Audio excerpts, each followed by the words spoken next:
Hi everyone, in today's video I'm going to show you how to add money to Bybit account. For that you need to launch your Bybit mobile application, and here on the home page you will be able to see the deposit option. Now if you are not able to see deposit on the home page, then you can either tap on the more tab, and here in the search bar you can search for deposit, or what you can do is you can simply tap on the assets tab in the bottom right hand corner and then select the deposit option. After that you will be landed on this page where you can see all of the cryptocurrencies that you can add into your Bybit account. If you don't want to work with any of the cryptocurrencies, then you can even tap on fiat, and here you will be able to see fiat currencies that you can add in your Bybit account.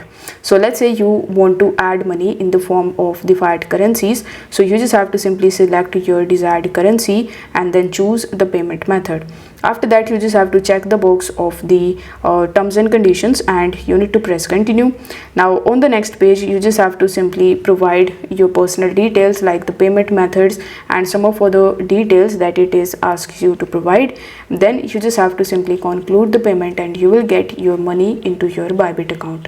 So if this video helped you out, then don't forget to like. If you have any questions you can comment that in the comment section.